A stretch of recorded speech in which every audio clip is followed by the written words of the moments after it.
அவர்கிட்ட இருக்கிற ஹியூமர் வந்து ஏன் நிறைய படங்களில் வெளியில் வரலன்னு தெரியல. அண்ட் பொதுவாக நம்ம லைஃப்பில் நிறைய தமாசான சம்பவங்கள்லாம் நடக்கலாம், ஆனால் அது சுவைப்பட சொல்கிறதுக்கு ஒரு தனி ஸ்கில்லு வேணும். இவர் சொல்லுவார், நான் நிறைய ஒரு பேட்டியில் சொல்லி பெரிய ஹிட் ஆயிடுச்சு. அவர் வந்து எங்கேயோ ரொம்ப அர்ஜென்ட்டாக போயிட்டு இருந்த சமயம் ரயில்வே ஸ்டேஷனில் போகும்போது ஒருத்தர் வந்து, சார் சார் நீங்கள் ஒரே நிமிஷம் சொல்லிட்டு அவங்க ஒய்ஃப்ட்ட ஃபோன், ஹலோ இங்கே பக்கத்தில் யார் இருக்கா சொல்லு அப்படின்னே அவர் வந்து வெயிட் பண்ணிட்டே இருந்திருக்காரு.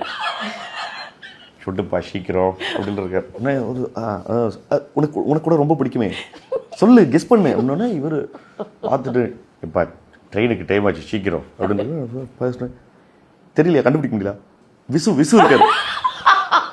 இருக்காரு அப்படின்னா இவர் பார்த்து நான் சிரிச்சுட்டு, என்ன சார் பண்ணீங்க, போட கொடு சொல்லு விசு தான் பேசுறேன், சொல்லுங்க விசு தான் பேசுறேன் அப்படின்னு சொல்லி பேசுறேன். இல்ல அதுக்கு வந்து ஹியூமிலிட்டி அண்ட் கான்ஃபிடன்ஸ் ரெண்டுமே இருக்கு. Of course terribly missing. He is such a great man. Lovely person. Yeah. No? He'll always be with us. அப்படிதான் இல்ல. Yeah.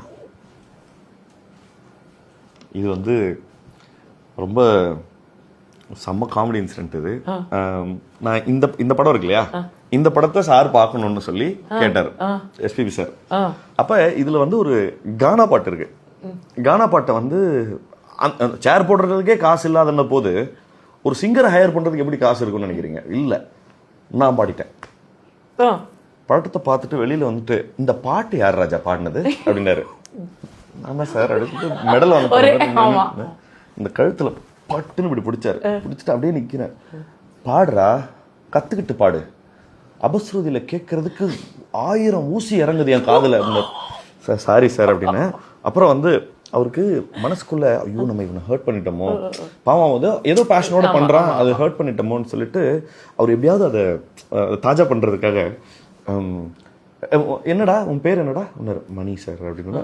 என்னடா மணின்னா பெரியவன, நானும் தான்டா மணி, பால சுப்பிரமணி அப்படின்னு சொல்லிட்டு இந்த போட்டோ அவர் சொன்னாரு, வா வந்து போட்டோ எடு அப்படின்னு. நான் வந்து அவரை இப்படிலாம் கேட்கலாமா வேணாமான்னு சொல்லும்போது அவர் எடுத்தது அவர் சொன்னார். அது பாத்தீங்கன்னாலே தெரியும் அந்த எக்ஸ்பிரஷன்.